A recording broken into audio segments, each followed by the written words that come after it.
co-antrim Gaelic club which has been accused of ostracising a former player whose leg was blown off in a car bomb after he joined the PSNI, has hit back. Kickham's Cregan Gack in Randallstown was slammed after Peadar Heffron revealed in a moving interview with well-known GAA pundit Joe Brolly his disappointment at his former club for not standing by him. Mr. Brolly then accused Kickham's Cregan of failing Mr. Heffron after he told them he was considering joining the PSNI in 2002, and letting him down again when he was almost killed in a dissident Republican bomb attack in 2010. But a strongly worded letter in Gaelic Life from P. McIntyre, a committee member of Kickham's Cregan, said that Mr. Brolly's criticism of the club only inflamed resentment and division.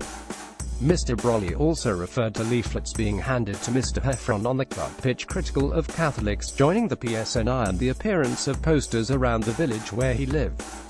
Defending the club's reaction to Mr. Heffron's 2002 decision to join the PSNI, Mr. McIntyre said it must be taken in the context of the time. He said, Joe Brolly cannot be allowed to go unchallenged as he continues to vilify Cregan club and community. Peadar announced his decision to join the PSNI in 2002.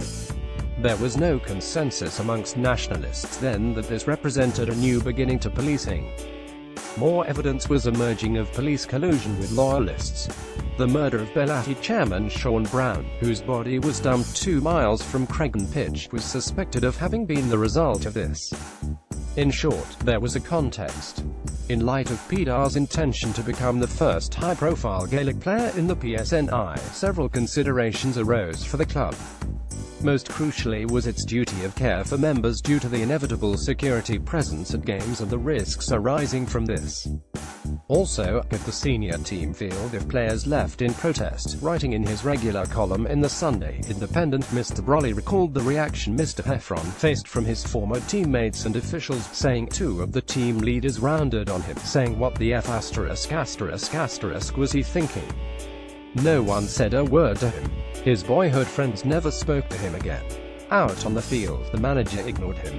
When teams were picked for training games, he was left standing. Mr. McIntyre also challenged Mr. Brolly on his version of the leaflet drop, saying, some people expressed the disapproval, which he said was equally valid, to Mr. Heffron asking people to support his decision. The lack of public support given to Mr. Heffron by his former club in the aftermath of the attack on him is acknowledged by Mr. McIntyre in his letter to Gaelic Life, but he said to this could have looked hypocritical. He continued, regarding the failure of the club to share formally its concern for Peadar and his family, it is most likely that because Peadar was embittered towards the club a feeling existed that such a gesture could have been perceived as hypocritical. The lack of a formal gesture of sympathy from the club is something which the club should consider sometime in the future. His sense of betrayal is understandable. However, Joe's provocative attack on our club using terms such as rotten, cowardly, and self-serving, rather than resolving anything, have sown resentment and division.